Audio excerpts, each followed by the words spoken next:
السلام علیکم حضرات، سبسکرائب کیجئے مفتی غلام رسول چینل کو اور اس بیل آئیکن کو دبائیے تاکہ آپ کو ہمارے ویڈیوز کی نوٹیفیکیشن ملتی رہے۔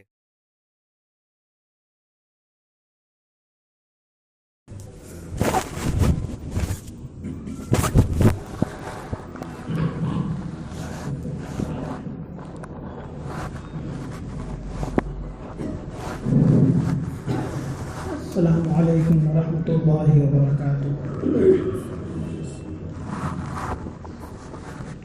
الحمد للہ نحمده ونستعینه ونستغفره ونؤمن به ونتوکل علیہ ونعوذ باللہ من شرور انفسنا ومن سیئات اعمالنا، من يهده الله فلا مضل له ومن يضلله فلا هادي له، ونشهد أن لا إله إلا الله وحده لا شريك له، ونشهد أن سيدنا ومولانا محمدا عبده ورسوله.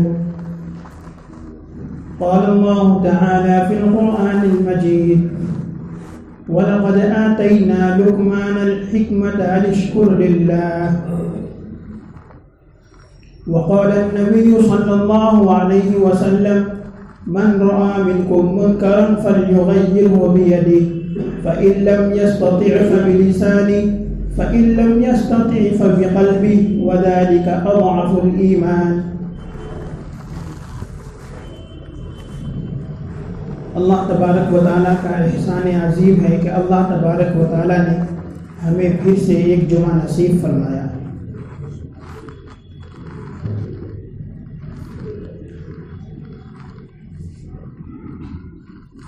ایک سچا پکا مسلمان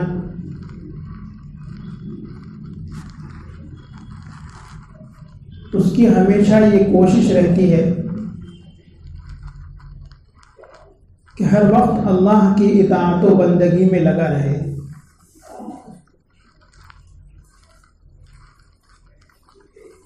اور جب وہ کوشش یہ کرتا ہے کہ اس کا وقت اللہ کی بندگی میں لگے تو پھر اس کی یہ بھی کوشش ہوتی ہے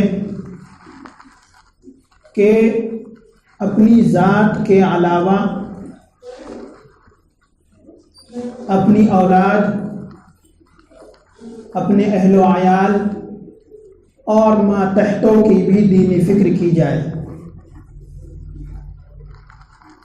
اگر کوئی مسلمان ہے، 5 وقت نماز پڑھتا ہے، مہینے میں روزے بھی رکھتا ہے، ذکر و اذکار بھی کرتا ہے، لیکن وہ اپنی اولاد کو نیک بنانے کی کوشش نہیں کرتا، وہ اپنی بیوی کو نماز کی تاکید نہیں کرتا،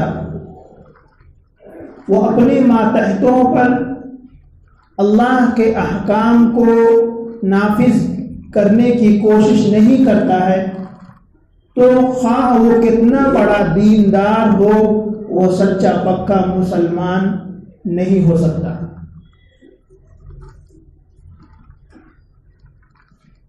اللہ تبارک و تعالیٰ نے قرآن کریم میں ارشاد فرمایا: یا ایھا الذین آمنوا قوا انفسکم واہلیکم نارا، کہ مومن اسی کو کہیں گے جو خود کو اور اپنی اولاد یعنی اہل و عیال کو بھی جہنم کی آگ سے بچائے، صرف خود ہی نہ بچے۔ مومن یہاں اسے ہی کہا گیا ہے۔ اگر ہم نماز پڑھتے ہیں، ہم تلاوت و اذکار کرتے ہیں، لیکن ہماری بیویاں، ہماری بیٹیاں بے پردہ ہو کر باہر پھر رہی ہیں، تو ہم سچے پکے مسلمان کہلانے کے لائق نہیں ہیں۔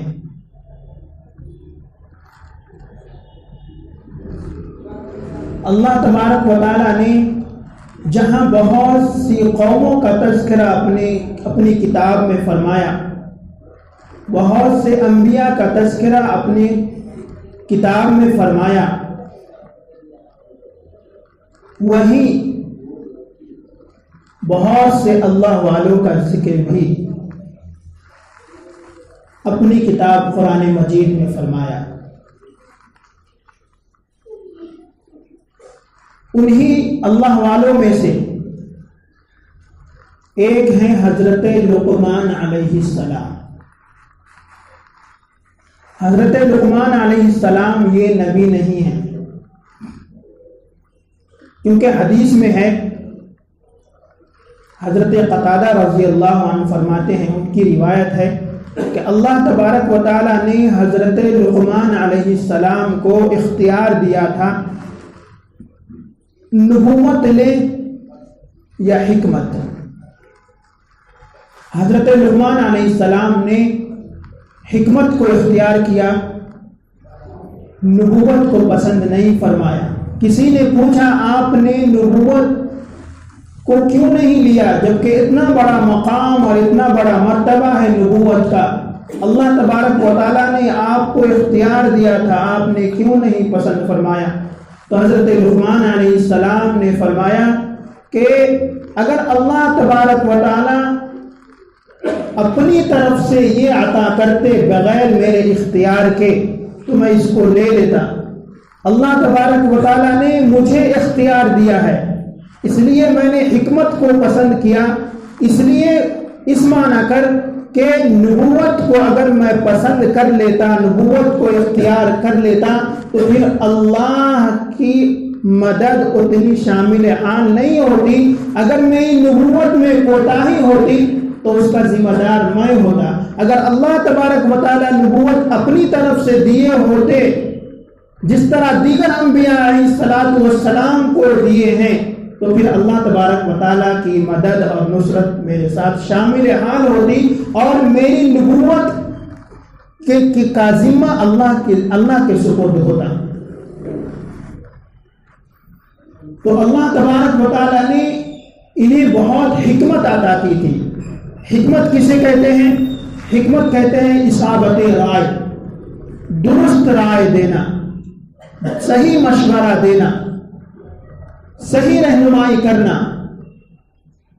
رائٹ گائیڈ لائن دینا،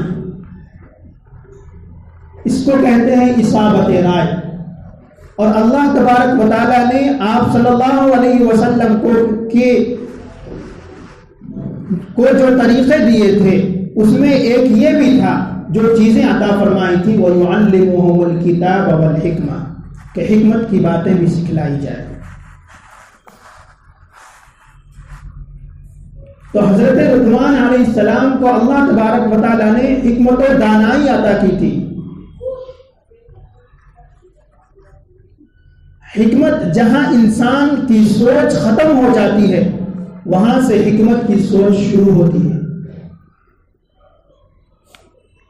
یہ اللہ تبارک و قرآن کریم میں اللہ تبارک و تعالیٰ نے ارشاد فرمایا وَمَن يُؤْتَ الْحِكْمَةَ فَقَدْ أُوتِيَ خَيْرًا كَثِيرًا، کہ جس کو حکمت مل گئی، دانائی مل گئی، عقل مندی مل گئی، اس کو خیر کثیر مل گیا، بہت سی چیزیں مل گئی کہ ایسا بندہ کبھی بھٹک نہیں سکتا، راہ راست سے گمراہ نہیں ہو سکتا۔ یہ وہ حکمت ہے۔ حضرت لقمان علیہ السلام حبشی تھے، کالے کلوٹے تھے، بعد میں انہوں نے عرب کا سفر کیا، پھر وہاں پر یہ حکمت و دانائی کی باتیں لوگوں کو بتلانے لگے۔ کتابوں میں آتا ہے کہ یہ حضرت داؤد علیہ السلام کے زمانے کو بھی پائے اور اس وقت یہ فتویٰ دیا کرتے تھے، لیکن جس وقت حضرت داؤد علیہ السلام کو نبوت ملی تو انہوں نے فتویٰ دینے کا کام بند کر دیا، کیونکہ نبی آ چکا ہے، اب حکمت جس کو دی گئی ہے وہ اب خاموش بیٹھے، اب وہ نبی وہ ذمہ داری سنبھالے گا۔ تو یہ قاضی بھی تھے حضرت لقمان علیہ السلام۔ بہت سے لوگ کہتے ہیں نبی تھے، نبی نہیں تھے، یہ اللہ کے برگزیدہ بندے تھے۔ چہرہ درست نہیں تھا، بالکل کالا، لیکن حکمت و دانائی ان کے اندر پھول پھول کر بھری ہوئی تھی کہ ہر وقت ان کے پاس لوگوں کا مجمع رہتا تھا، لوگ ان سے باتیں اور مسئلے پوچھنے آتے تھے۔ اسی درمیان ایک جگہ بیٹھے ہوئے تھے اور لوگ انہیں گھیر کر بیٹھے ہوئے تھے تو ایک بندہ مجلس سے کھڑا ہوا اور اس نے کہا تم وہی تو نہیں ہے جو آج سے اتنے سال پہلے میرے ساتھ بکریاں چرایا کرتے تھے؟ تو حضرت لقمان علیہ السلام نے کہا ہاں میں وہی ہوں. لیکن پھر کہا اس نے کہ پھر یہ مرتبہ کیسے آپ کو حاصل ہوا کہ آپ کے لوگ گرویدہ ہو گئے ہیں، دیوانہ وار آپ کی طرف بھاگے چلے آتے ہیں، یہ مرتبہ کیسے حاصل ہوا؟ تو انہوں نے فرمایا میں نے دو چیز کو لازم پکڑا ہے، ان دو چیزوں میں ہمارے لیے نصیحت ہے. اس وجہ سے لقمان علیہ السلام نے کہا کہ مجھے یہ مقام و مرتبہ حاصل ہوا. ایک یہ کہ میں نے ہمیشہ سچی بات کی ہے، کبھی جھوٹ نہیں بولا ہے. دوسرے یہ کہ فضول کاموں میں اپنے وقت کو برباد نہیں کیا ہے. اور ظاہر سی بات ہے کہ جو بندہ فضول کاموں میں اپنے اوقات کو برباد نہیں کرتا اور اس کا ایک مطمع نظر ہوتا ہے، چاہے جس لائن سے بھی ہو، کالج کے لائن سے ہو، اسکول کے لائن سے ہو، یا کسی ہنر یا حرفت کے لائن سے ہو، جس لائن سے ہو، اگر وہ مکمل اور انہماک لگاتا ہے، پورے اوقات کو اس میں صرف کرتا ہے تو وہ بندہ اس میں کامیاب ہو جاتا ہے. لیکن اگر وہ وقت کو برباد کرتا ہے، کالج جاتا ہے لیکن وقت کو برباد کرتا ہے، یونیورسٹی جاتا ہے لیکن وقت کو برباد کرتا ہے، مدرسہ جاتا ہے مدرسے کے اندر پڑے رہ کر وقت کو برباد کرتا ہے، تو پھر وہ مقام اور مرتبہ حاصل نہیں ہوتا جو اسے حاصل ہونا چاہیے تھا. لقمان علیہ السلام کا ذکر اللہ تبارک و تعالیٰ نے قرآن کریم میں بھی فرمایا. آیت نمبر 12 سے لے کر آیت نمبر 19، بلکہ پوری سورت کا نام ہی سورہ لقمان رکھ دیا اللہ تبارک و تعالیٰ نے. حالانکہ چند آیتوں میں ان کا ذکر ہے، لیکن پوری سورت کا نام اللہ تبارک و تعالیٰ نے اپنی کتاب میں ذکر فرما دیا. تو حضرت لقمان علیہ السلام کی لا تعداد نصیحتیں ہیں، انہی نصیحتوں کو آج بتایا جائے گا. کتابوں میں آتا ہے، تاریخ کی کتابوں میں، کہ حضرت لقمان علیہ السلام سے 6000 نصیحتیں لوگوں نے نقل کی ہیں. بعض کتابوں میں آتا ہے 4000 نصیحتیں نقل کی ہیں. ظاہر سی بات ہے اتنے بڑے اللہ کے ولی ہیں اور اصابت رائے، درست رائے رکھنے والے ہیں،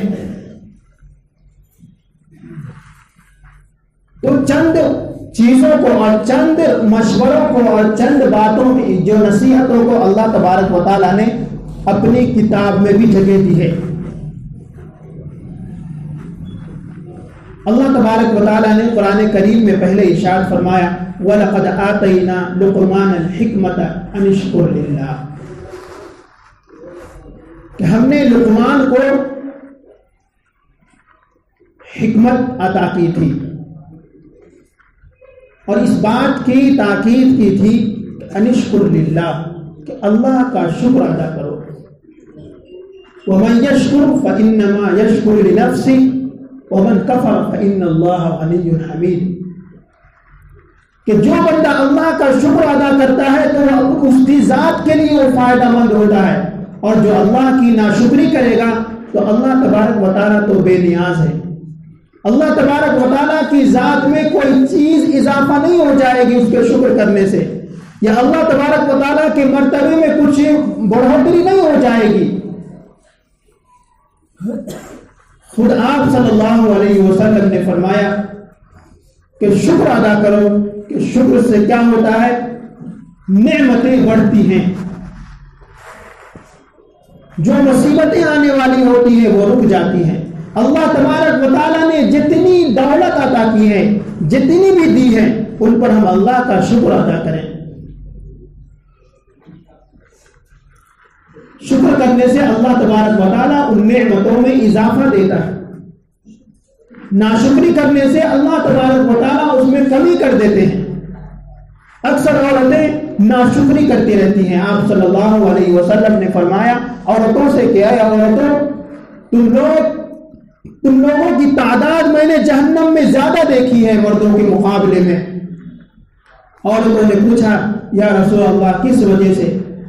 تو آپ صلی اللہ علیہ وسلم نے فرمایا ایک یہ کہ تم اپنے شوہروں کو طعنہ دیتی ہو کہ تم نے یعنی اس طرح کہ تم نے آج تک میرے لیے کیا کیا، سب کچھ تو تم نے اپنی اولاد کے لیے کیا، اس طرح کے طعنے دیتی ہو اور ناشکری کرتی ہو۔ ان دو چیزوں کی وجہ سے آپ صلی اللہ علیہ وسلم نے فرمایا جہنم میں عورتوں کی تعداد زیادہ ہوگی۔ تو لقمان علیہ السلام جیسے کہ قرآن کریم میں ہے کہ سب سے پہلے انسان اپنی ذات کو سدھارے، اس کے بعد اپنے اہل و عیال کو سدھارے۔ تو حضرت لقمان علیہ السلام اپنی اولاد اپنے بیٹے کو نصیحت کرتے ہیں۔ سب سے پہلی نصیحت اپنی اولاد اپنے بیٹے کو کہتے ہیں یا بنی لا تشرک باللہ ان الشرک لظلم عظیم، کہ اے میرے پیارے بیٹے، یہاں پر دو چیزیں معلوم ہوئی کہ اولاد کو اگر سمجھانا ہے کوئی بات تو وہاں پر محبت والا جملہ لانا ہے، گالیاں نہیں لانا ہے، ورنہ اولادیں بے راہ روی کا شکار ہو جاتی ہیں، وہ تر شروع ہو جاتی ہیں، وہ جواب دینا شروع کر دیتی ہیں۔ تو یہاں پر لقمان علیہ السلام نے یا بنیا کہا، یا بنی بھی کہتے تو چل جاتا تھا کہ اے میرے بیٹے، یا بنیا کہا اے میرے پیارے بیٹے۔ یہاں سے یہ ہمیں سبق ملتا ہے ان کی نصیحت میں کہ اولاد کو سمجھانے کے لیے نرم لہجہ چاہیے۔ آپ 10 دن نرم لہجہ رکھ کر اپنی اولاد کو سمجھائیں، وہ بالکل سیدھی ہو جائے گی۔ اور اولاد کو سدھارنے کے لیے سب سے بہترین اوقات جو ہے وہ ہے ٹین ایجرز۔ اس سے پہلے اگر اولاد شرارتیں کر رہی ہیں تو کرنے دیجئے۔ اگر وہ 12 سال سے پہلے اگر شرارتیں وہ ہماری اولادیں شرارتیں کر رہی ہیں تو کرنے دیجئے۔ میرا اپنا بیٹا ہے شرارت کر رہا ہے تو کرنے دیجئے، لیکن جو ہی 12واں سال 13واں سال شروع ہو جاتا ہے جسے ٹین ایجرز کہتے ہیں، 19 سال تک یہ اس کی تربیت کا وقت ہوتا ہے۔ اب اس کو لگام دینا ہے، اب اس کو نماز کی تاکید کرنا ہے۔ بچپنا تھا وہ کھیلنے کا تھا، اس کو کھیلنے دیا جائے، لیکن بچپنے سے اس کے اوپر ذمہ داری دے دینا۔ صبح اٹھا کر اسکول بھیج دیے، 2 بجے وہ آیا، اس کے بعد ٹیوشن بھیج دیے، وہاں سے آیا کیا مدرسہ بھیج دیے، رات میں وہ بچہ 8 بجے گھر پہنچ رہا ہے، کھیلے گا تب؟ تو اس سے اس کا مزاج بگڑ جاتا ہے، کیونکہ بچپنے میں کھیلنے کو چاہیے۔ ایسے اسکول چاہیے جس میں کم اوقات میں پڑھائے جاتے ہوں اور بچوں کو ذہنی تکلیفیں نہ ہو تو کھیلنے رونے دیا جائے۔ تو یہ ان سالوں میں جو ٹین ایجرز ہیں، ان سالوں میں ان کی تربیت کیجئے۔ ان سالوں میں بچے کے بگڑنے کے بھی اوقات ہوتے ہیں، سدھرنے کے بھی اوقات ہوتے ہیں۔ آپ اگر انہیں ان چند سالوں میں 13 سے لے کر 19 سال تک اگر اس کو آپ نے سمجھا لیا، اپنے کنٹرول میں کر لیا، تو پھر کبھی آپ کو اف کہنے کی بھی نہیں کہہ سکیں گے۔ اور اگر آپ نے ان سالوں میں، ان چند سالوں میں 13 سال سے لے کر 19 سال تک آپ نے کہا جا اپنی زندگی جی لے، تو وہ پھر اپنی زندگی ہی جیے گا۔ 21 سال کے بعد، 19 سال کے بعد اگر آپ کہیں گے کہ باہر نہیں جانا، وہ نہیں سنے گا۔ باہر نہیں جانا وہ نہیں سنے گا، وہ بالکل جائے گا، کسی بہانے سے جائے گا۔ آپ کہیں گے نماز پڑھو، نماز نہیں پڑھے گا۔ آپ صلی اللہ علیہ وسلم نے فرمایا کہ جب اولاد 7 سال کی ہو جائے تو انہیں نماز کا حکم کرو، اور جب 10 سال کی اولاد ہو جائے تو انہیں نماز نہ پڑھنے پر مارو، کیونکہ اب چند سالوں کے بعد اس کی تربیت کے اوقات آنے والے ہیں۔ ابھی سے اس کی تیاری کرو۔ اب وہ بالغ ہونے والا ہے، اگر ابھی اس کو نماز، روزے اور کلمے وغیرہ نہیں سکھائے تو پھر بڑے ہو کر اس کو نماز آئیں گی ہی نہیں۔ نماز کے واجبات، نماز کے مستحبات، دینی باتیں اس کو معلوم ہی نہیں رہیں گی، تو پھر وہ نماز کیا پڑھے گا؟ تو یہ تربیت کے اوقات ہوتے ہیں، یہ تربیت کے اوقات میں ان کی تربیت کیجیے۔ اس سے پہلے اس سے مت چھیڑیے، اور اس کے بعد اگر 21 سال 20 سال کے بعد اگر آپ اس کو چھیڑ رہے ہیں تو آپ کا لڑکا یہ سمجھے گا کہ میرے ساتھ میرا باپ زیادتی کر رہا ہے. اس سے اولادیں بگڑ جاتی ہیں. ایک واقعہ ہے, میں نے ابھی 2 دن پہلے پڑھا ہے. اسی طرح ایک ماں باپ نے اپنی اولاد کو چھوڑ دیا کہ جا تو اپنی زندگی جی لے. وہ جاتا, سگریٹ نوشی کرتا, دوستوں کے ساتھ ملتا جلتا اور شام کے وقت آ جاتا. چند دنوں کے بعد اس کی یہ حالت ہو گئی کہ رات میں 10 بجے آ رہا ہے, اس کی ماں کھانے پہ انتظار کر رہی ہے, کھانا تیار کر کے. اس کے بعد اب اس کی یہ عادت بن گئی کہ 12 بجے کے بعد آ رہا ہے. 12 بجے تک اس کی ماں جاگتی رہتی ہے کہ کب میرا بیٹا آئے گا, اس کو کھانا کھلاؤں. ماں کو فطری محبت ہوتی ہے اولاد سے, باپ کو زیادہ محبت نہیں ہوتی. تو اس کے بعد اب یہ حالت ہو گئی کہ اس کے آنے کی ٹائمنگ 1 بج گئے. اب ماں یوں کرتی تھی کہ وہ ایک چٹھی میں, ایک پرچی میں لکھ کر رکھ دیتی تھی کہ آج میں نے یہ پکایا ہے, یہ پکایا ہے, اور فریج پر رکھ دیتی تھی کہ آنے کے بعد اس کو پڑھ کے جو چیز جہاں ہے وہاں سے اٹھا کے کھا لینا. کیونکہ وہ مجبور تھی. جن سالوں میں اسے تربیت دینی تھی وہ تربیت نہیں کر سکی. جب یہ 25 سال کا ہوا اب وہ ہاتھ آنے کو تیار نہیں ہے. روزانہ یہی روٹین تھا اس کا کہ وہ آتا اور فریج پر دیکھتا کہ آج ماں نے کیا پکایا ہے, وہ کھاتا, وہ لسٹ پڑھتا اور اس کے بعد نکال کے کھا لیتا اور سو جاتا. سونے کے بعد 10-11 بجے اٹھ رہا پھر دوستوں کے ساتھ. ایک دن یوں ہوا کہ وہ لڑکا رات میں آیا تقریباً 2 بجے, اور آنے کے بعد وہ تھکا ہوا تھا, کھانا نہیں کھایا اور وہ سو گیا. صبح میں رونے کی آواز آئی, باپ کے رونے کی آواز آئی تو وہ اٹھا کہ ابا آپ کیوں رو رہے ہیں, کیا ہوا آپ کو؟ صبح کے 8 یا 7 بج رہے ہیں. اس وقت اس کے بابا رو رہے ہیں اور وہ اٹھ کے پوچھتا کیوں رو رہے ہیں. تو اس کے والد نے کہا کہ تمہاری والدہ دنیا میں نہیں رہی, تمہاری ماں مر چکی ہے آج. اب وہ افسوس کر رہا ہے, اور یوں کہہ رہا ہے کہ میں تو اب سدھرنے ہی والا تھا, میں تو اب توبہ کرنے والا تھا, میں تو اب ماں باپ کی بات مکمل ماننے والا تھا. کیا اس کا یہ افسوس کرنا اس کے لیے فائدہ مند ہوا؟ کوئی فائدہ مند نہیں ہوا. جب تک ماں باپ ہے اس کی تعظیم کر لیجئے, جب تک ماں باپ ہے ان کا اکرام کر لیجئے, ان کی خدمت کر لیجئے اور اپنے آپ کو جنت کا مستحق بنا لیجئے. تدفین کے بعد جب وہ واپس گھر آتا ہے اور گھر سے تمام مہمان جا چکے ہیں, اس وقت وہ فریج کے پاس جاتا ہے اور دیکھتا ہے کہ آج دیکھتے ہیں کہ ماں نے رات میں کیا بنایا تھا آخری کھانا. وہ لسٹ جو ہی اٹھاتا ہے اس پہ لکھا ہوا ہوتا ہے بیٹا آج میں نے کھانا نہیں بنائی ہے, میری طبیعت بہت خراب ہے, میرے اندر ہمت نہیں ہے کہ ڈاکٹر کے پاس جاؤں, جب تم آنا تو مجھے ڈاکٹر کے پاس لے جانا. یہ کلمات اس کے ماں کے تھے. کیا بیت رہی ہوگی اس نوجوان پر جس نے اپنی ماں کی ذرہ برابر بھی پرواہ نہیں کی. باپ کتنی پریشانی کے عالم میں اس کو پالتا ہے, اس کے لیے دن صبح میں نکل جاتا ہے اور شام میں تھک ہار کر گھر واپس آتا ہے, اور یہ لاپرواہی نوجوان ہے کہ لاپرواہی کی زندگی گزارتے ہیں. قیامت کے بارے میں, ماں باپ کے بارے میں سوال ہوگا کہ تم نے اس کی کتنی خدمت کی ہے. ماں باپ کو بھی اس میں یہ ہے کہ ٹین ایجرز میں ان کی تربیت کریں. یہ اوقات ہے جب تک 19 سال کا نہیں وہ ان کو مارے اور ان کو گھر میں رکھیں اور ان کو نماز کی تعبیر کریں. اس کے بعد اولاد جب ہاتھ سے نکل جائے گی تو کفے افسوس ملنا پڑے گا. تو لقمان علیہ السلام نے پہلی نصیحت یہ کہ یا بنیا, تربیت کے آداب بتائے کہ پیار سے بچوں کو سمجھاؤ, ڈانٹو نہیں, مارو نہیں. ہاں جب مارنے کی ضرورت تو مارو, لیکن گالی نہیں دے سکتے آپ. تو پہلی نصیحت یہ کی کہ لا تشرک باللہ, اللہ کے ساتھ کسی کو شریک مت کرنا. تمام چیزیں کرنے والی ذات اللہ تبارک و تعالیٰ کی ہے, صرف اسی کے سامنے تمہارے سر جھکنا ہے اور کسی کے آگے سر نہیں جھکانا ہے.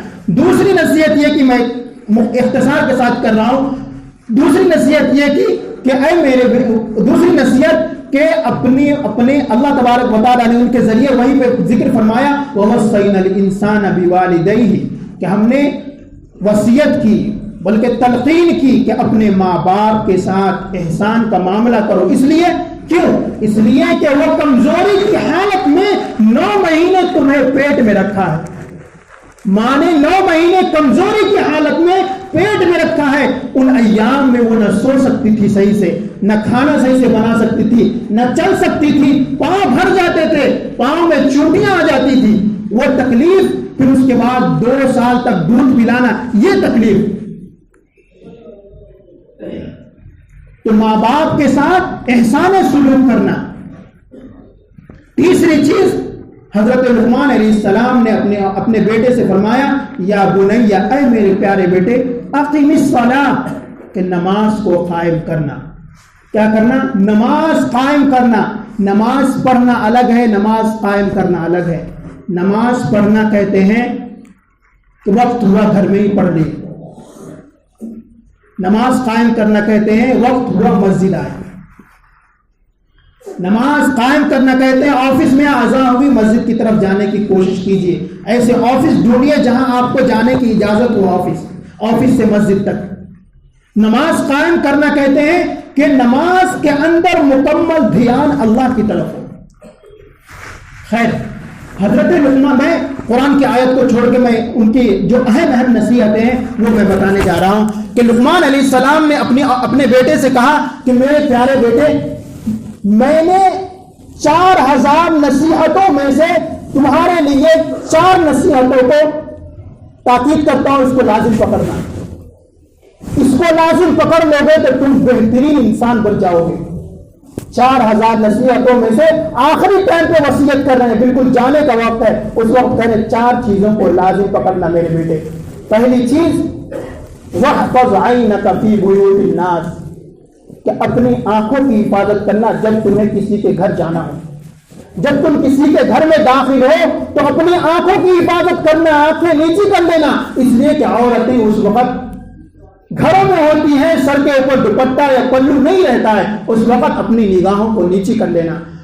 اس زمانے کی بات ہے کہ جب پردے کا رواج تھا تو گھروں کے اندر عموماً عورتوں کے سر سے پلو گر جاتا تھا. اس وقت یہ کہہ رہے ہیں، لیکن فی زمان ہی یہ کہا جائے گا کہ جب تم راستہ چل رہے ہو تو اپنی نگاہوں کی حفاظت کرنا.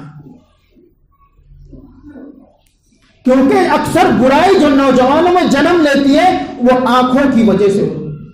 نوجوان جو بگڑتا ہے یا نوجوان لڑکی جو بگڑتی ہے وہ آنکھوں کی وجہ سے. اگر آنکھیں نیچی رکھی جائیں، غیر محرم پر نہ پڑے، تو پھر وہ نیک بندی اور نیک بندہ بن سکتا ہے.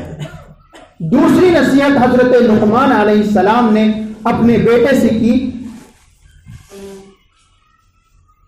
کہ وَاحْفَظْ لِسَانَكَ فِي مَجَالَسَةِ النَّاسِ، کہ جب لوگوں کی مجلسوں میں بیٹھنا ہو، چند لوگوں کے ساتھ بیٹھنا ہو تو اپنی زبان کی حفاظت کرنا. کیونکہ اکیلے پن میں کوئی کسی کو گالی نہیں دیتا. اکیلے پن میں کوئی کسی کے، اگر کوئی بندہ ہے اکیلا بیٹھا ہوا، وہ خود بخود غیبت کر سکتا ہے. اگر وہ کرے گا تو ہم کہیں گے کہ یہ مجنون یا پاگل ہے یا دیوانہ ہے. اکثر لوگ غیبت میں مبتلا کب ہوتے ہیں، چغلی میں مبتلا کب ہوتے ہیں، برائی میں مبتلا کب ہوتے ہیں، کسی کو گالی کب دیتے ہیں، کسی کو مارتے کب ہیں؟ جب لوگوں کے ساتھ اٹھنا بیٹھنا ہوتا ہے، لوگوں کی مجلسوں میں ہو. تو لقمان علیہ السلام نے کہا اپنی زبان کی حفاظت کرنا. تیسری چیز، حضرت لقمان علیہ السلام نے اپنی اولاد سے، اپنے بیٹے سے کہا کہ وَاحْفَظْ مِعْدَتِكَ عَلَى مَاعِدَتِكَ، کہ میرے بیٹے اپنے معدے کی حفاظت کرنا جب تم دسترخوان پر ہو. عموماً جو پیٹ کی بیماریاں ہیں اسی وجہ سے آتی ہیں کہ کھانا اتنا کھول کر کھا لیتے ہیں کہ ایسیڈیٹی ہو جاتا ہے اور گیسٹرک کے شکار ہو جاتے ہیں. تو دسترخوان پر اپنے معدے کی حفاظت کرنا. جب پیٹ صحیح ہوتا ہے تو ہزاروں بیماریاں دور رہتی ہیں، اور جو ہی پیٹ خراب ہوتا ہے تو طرح طرح کی بیماریاں آ جاتی ہیں، بلڈ پریشر آ جاتا ہے اور دیگر بیماریاں، ڈائبٹیز آ جاتی ہے۔ یہ تمام بیماریاں پیٹ کی خرابی کی وجہ سے۔ اور آج کل نئے نئے کھانے ہیں، بچے تو گھر کا کھانا پسند ہی نہیں کرتے، وہ کہتے ہیں پوٹیٹو چپس چاہیے۔ یہ باہر کی چیزیں ان کی صحت کے لیے نقصان دہ ہیں۔ اگر آپ واقعی ان کی تربیت کر رہے ہیں، جسمانی تربیت، تو باہر کی چیزیں انہیں نہ کھلائیں، گھر کی چیزیں کھلائیں، کیونکہ باہر والا آپ کی صحت کا خیال نہیں کرتا ہے، وہ بیچنے کا خیال کرتا ہے کہ اس کے پروڈکٹ کتنا کہ زیادہ سے زیادہ بکے۔ چوتھی نصیحت، حضرت لقمان علیہ السلام نے اپنے بیٹے سے کہا وَاحْفَظْ قَلْبَكَ فِي الصَّلَاةِ، کہ اپنے جب تم نماز میں ہو تو اپنے دل کی حفاظت کرنا، جب تم نماز میں ہو تو اپنے دل کی حفاظت کرنا، تمہارا نماز کے اندر کہیں وسوسہ تمہاری نماز کو لپک نہ لے۔ باہر کے خیالات ہے، دکانوں کے خیالات ہے، پھر طریق کے خیالات ہے، یہ خیالات ایسا نہ ہو کہ تمہاری نماز کو اچک لے، تو نماز کے اندر اپنے دل کی حفاظت کرنا۔ یہ چار نصیحتیں حضرت لقمان علیہ السلام نے اپنے بیٹے سے کی ہیں۔ مزید 2 ضمیمہ لگایا، جس طرح ہم پیپر لکھتے ہیں، کہیں پر درخواست لکھتے ہیں تو نیچے کچھ زائد لکھ دیتے ہیں، اسی طرح ایک ضمیمہ لگایا۔ حضرت لقمان علیہ السلام نے اپنے بیٹے سے کہا کہ اسی کے ساتھ 2 چیزیں اور یاد کرو اور سن لو کہ 2 چیزوں کا ذکر کبھی نہ کرنا۔ ایک یہ کہ